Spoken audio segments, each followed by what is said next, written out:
Bonsoir à tous et bienvenue. 5 morts ce lundi dans un accident de la circulation à Yamoussoukro. 2 véhicules de transport sont entrés en violente collision vers 6 h du matin. Un bilan provisoire qui risque de s'alourdir. Mobilisation des partisans de Laurent Gbagbo au siège de la commission électorale indépendante. Ils contestent la non-figuration de l'ancien président sur les nouvelles listes électorales. Réaction de la CEI à suivre. Et puis vendredi, cela fera 60 ans que la Côte d'Ivoire est indépendante. Comment Abidjan se prépare à J-4 de la fête. Reportage dans ce journal. Je vous le disais, très tôt ce matin, s'est produit un accident mortel sur la voie principale de Yamoussoukro. 2 véhicules de transport se sont violemment percutés. Le bilan provisoire fait état de 27 victimes, dont 5 personnes décédées. Reportage. Yamoussoukro, ce lundi, 6 h du matin au corridor sud. 5 morts dans une violente collision frontale entre 2 véhicules de transport en commun. Un Massa chargé de passagers et un taxi brousse faisant la liaison Toumoudi-Yamoussoukro. Un témoin sur les lieux raconte. Massa a croisé le 504 parce que lui il était sur le milieu. En voulant éviter le vélocycliste, il a trouvé le Massa sur le 504. Il n'a pas pu reprendre sa voie. Donc, et j'étais même le premier à faire sortir. Il y a une demoiselle qui a eu une fracture au genou. Bon, je l'ai fait sortir, voilà, c'est ça qui m'a blessé là. Je suis allé appeler les sapeurs-pompiers rapidement, puis je suis revenu. Les sapeurs-pompiers militaires accourus sur les lieux procèdent à l'extraction des corps coincés dans les épaves. C'est des véhicules de transport. On a un minicar de 18 places et on a un 504 qui prend environ 7 places. On a 27 victimes, 5 décédés, donc les 22. On a 8 qui ont été évacués au centre hospitalier régional de Yamoussoukro et les 14 autres victimes à Saint-Joseph-Moscati. Le gouverneur du district de Yamoussoukro s'est lui aussi rendu sur le lieu du drame. Pour lui, à l'approche des festivités de l'indépendance, le strict respect du code de la route doit être de rigueur. Aux populations, on leur demandera de respecter toutes les règles de conduite édictées dans le code de la route, la limitation de vitesse, les dépassements inappropriés, le chevauchement des lignes continues, et puis aux forces de l'ordre de faire leur travail avec vigilance et avec rigueur, de ne rien laisser passer et de sanctionner tous les gens qui ne respecteront pas les règles qui nous permettent de circuler en toute sécurité. Selon l'OSER, Office de la sécurité routière, les facteurs humains liés au comportement des conducteurs sont à 94% à l'origine de l'insécurité routière en Côte d'Ivoire, pays qui connaît par ailleurs une hausse de 13,28% des accidents en 2019. Le président Alassane Ouattara a nommé ce lundi un nouveau gouvernement. Seul changement, 2 ministres délégués auprès de Feu Amadou Gonkoulibaly sont promus ministres de plein exercice avec les mêmes portefeuilles. Moussa Sanogo devient donc ministre du budget, chargé du portefeuille de l'État. Et Emmanuel Esmel est 6 ministres de la promotion de l'investissement privé. Les autres ministres et secrétaires d'État sont maintenus dans leurs fonctions respectives. Annonce du secrétaire général de la présidence, Patrick Hachi, promu de son côté au titre de ministre d'État.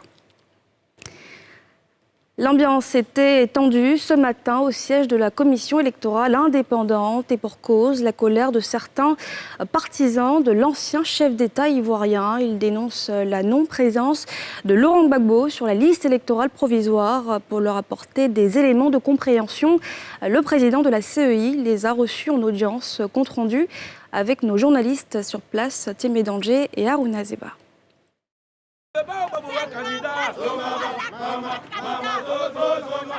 Mouvement d'humeur des partisans de l'ancien président Laurent Gbagbo devant le siège de la CEI, commission électorale indépendante, à Cocody, carrefour d'un camp. En face, des agents de la police et de la gendarmerie. En place, pour éviter tout trouble. Les esprits se chauffent Il faut l'intervention de ce membre influent, de la jeunesse, de la tendance du Front populaire ivoirien, qui se réclame de l'ex-président pour que les manifestants se tiennent à bonne distance. Soyons disciplinés, restons tranquilles, pas de provocation, on n'insulte personne, surtout on n'empiète pas sur la voie publique. À l'intérieur, une délégation est reçue par le président de l'institution électorale. Elle comprend Hubert Olaï, Dano Djedje et Georges Armand Ouignan, venus s'imprégner des raisons de l'absence du nom de leur référent politique sur la liste électorale provisoire. En réponse, Kubière Koulibaly décline le mode opératoire. Deux causes fondamentales peuvent justifier le retrait de quelqu'un de la liste électorale. La première est celle du décès. La deuxième, c'est l'électeur déchu de ses droits civils et politiques. En ce moment, il ne peut plus non plus être sur la liste électorale.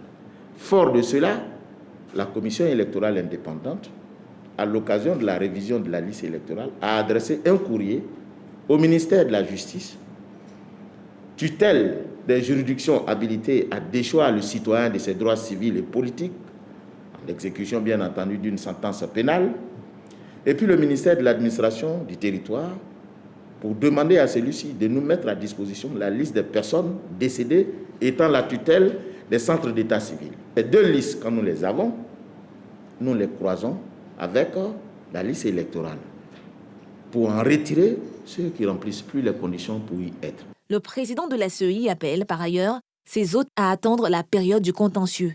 Le contentieux n'est ouvert que le 5 août. Donc à cette occasion, officiellement, vous viendrez saisir la commission électorale indépendante qui se fera fort de vous donner des éléments avec les justificatifs que vous allez donner. On fera droit à votre requête ou on ne fera pas droit à votre requête en fonction de ce que vous allez nous donner.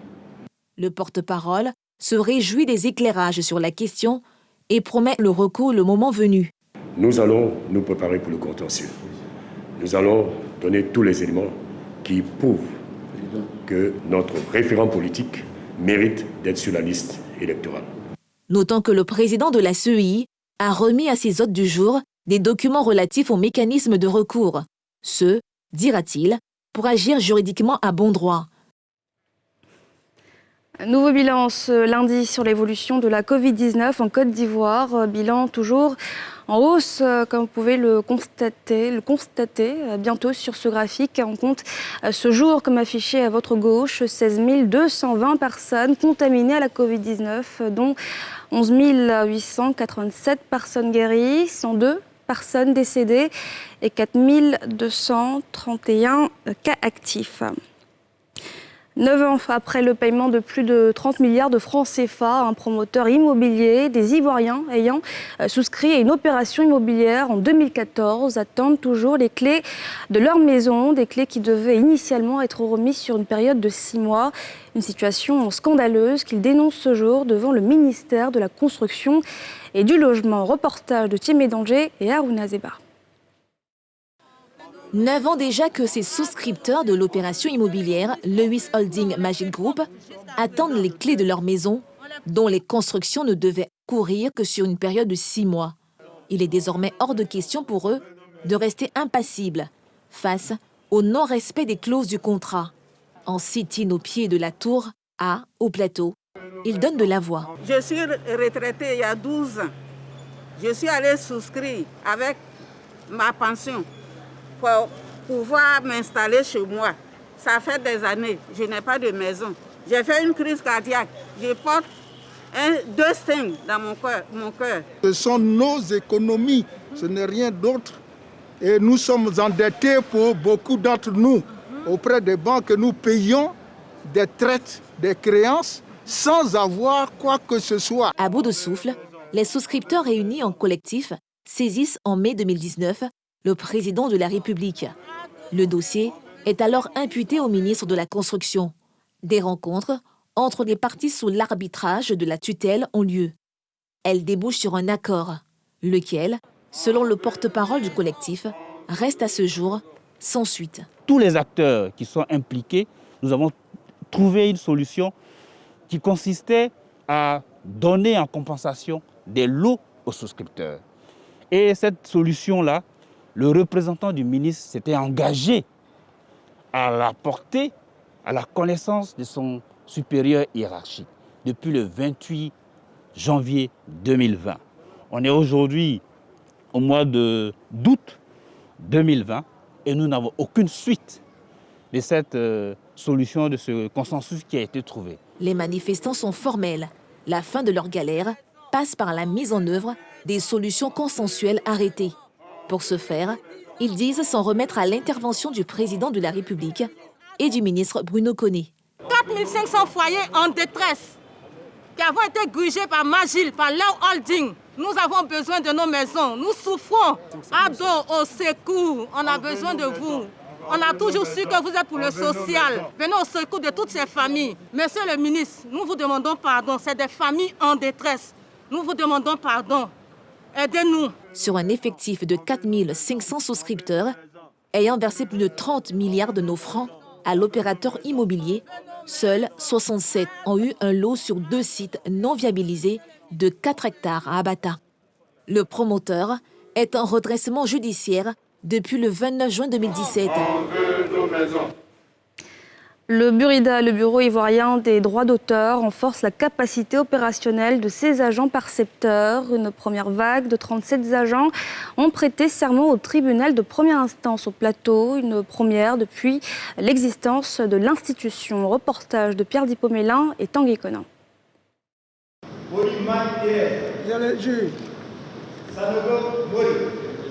37 agents du Burida, Bureau ivoirien des droits d'auteur, chargés de collecter les droits des auteurs, mais aussi de constater les infractions et établir des procès-verbaux, ont prêté serment.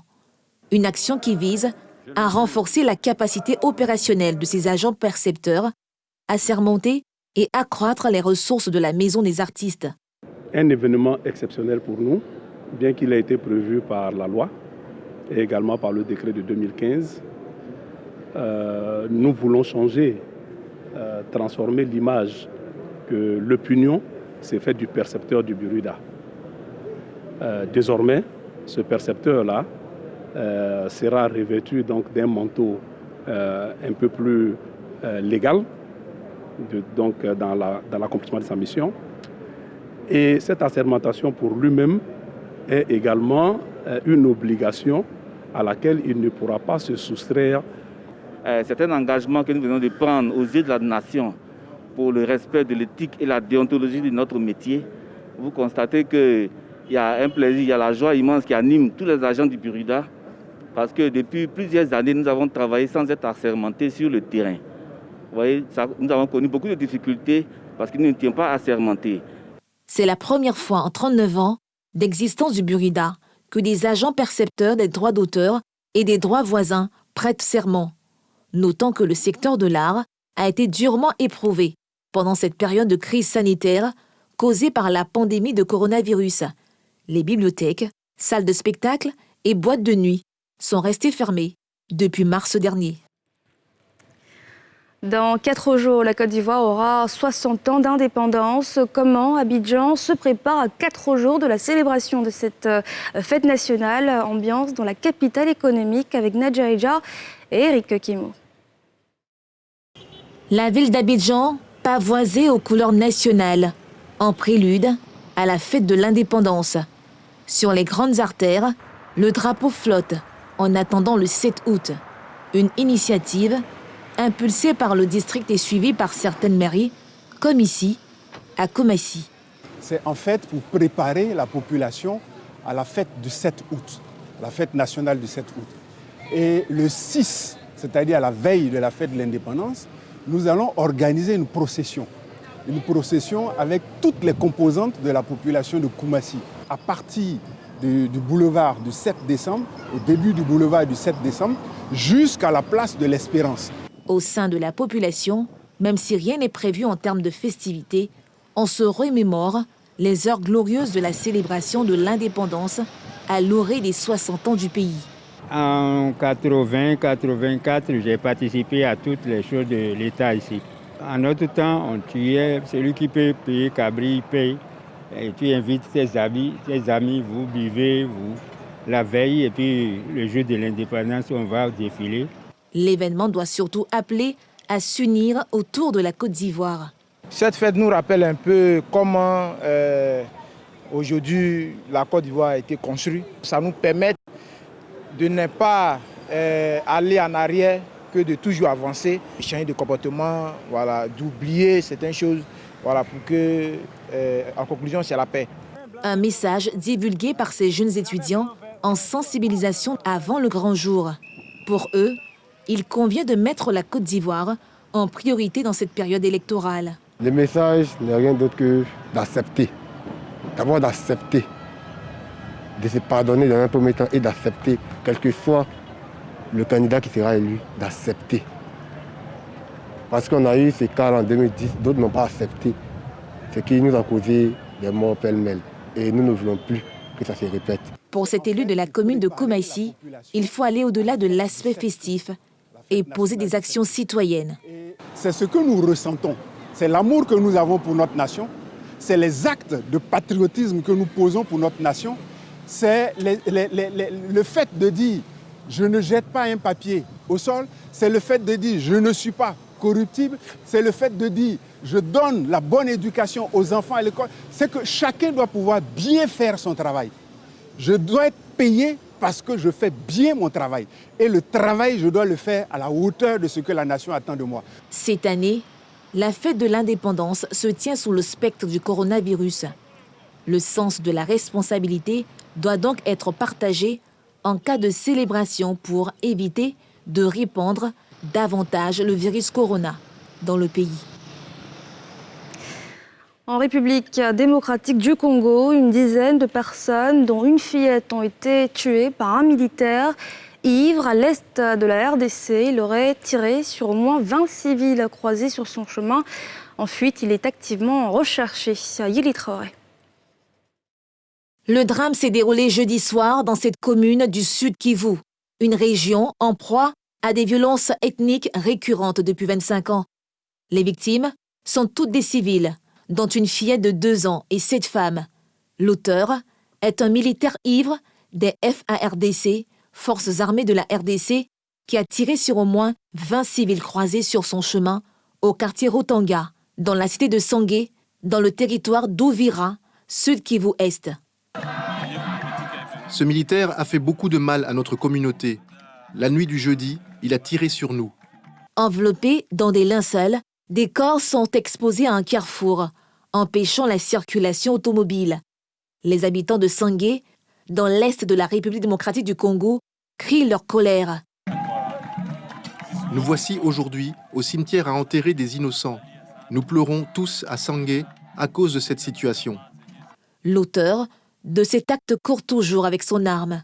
Le bilan de la fusillade est de 13 personnes tuées.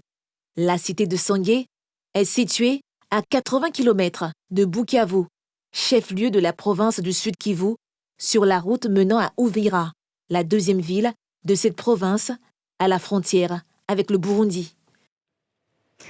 Les Maliens doivent se faire violence et chasser les démons de la division. Déclaration de l'imam Mahmoud Dicko, figure de l'opposition malienne lors de l'Aïd el-Fitr vendredi dernier. L'opposition qui continue de réclamer le départ du président Ibrahim Boubacar Keïta. C'est un reportage. L'influent imam souffle le chaud et le froid sur le plan de sortie de crise adopté par les États ouest-africains de la CEDEAO lors d'un sommet virtuel lundi dernier. Contrairement au mouvement d'opposition M5-RFP, coalition hétéroclite de chefs religieux, d'opposants et de membres de la société civile, dont il est proche sans en faire formellement partie, Mahmoud Dicko ne réclame pas la démission du chef de l'État. Chacun dans ce pays aujourd'hui doit faire violence sur soi, doit avoir un dépassement de soi pour que les cœurs se rapprochent, pour que nous puissions vraiment bâtir ensemble notre pays dans la paix, la prospérité et la quiétude. C'est un devoir citoyen, un devoir religieux pour tout un chacun. C'est un vœu ardent que je formule. Je pense que, Inch'Allah, le peuple malien saura avoir les ressources nécessaires pour chasser les démons de la division, de la discorde dans notre pays et que le cœur se retrouve pour qu'on ait un Mali stable dans la paix et dans la quiétude. Le religieux de 66 ans est la figure clé du mouvement de contestation sans précédent du président Ibrahim Boubacar Keïta, dit Ibeka, qui a vu le jour ces derniers mois et qui fait craindre aux voisins du Mali, épicentre de la menace djihadiste au Sahel, que le pays sombre dans le chaos. Après avoir appelé à voter pour Keïta en 2013, l'imam Diko s'en est éloigné au point de devenir la bête noire du chef de l'État qui le soupçonne de vouloir faire du Mali une république islamique. Et c'est la fin de ce journal. Merci de l'avoir suivi. Excellente soirée à tous.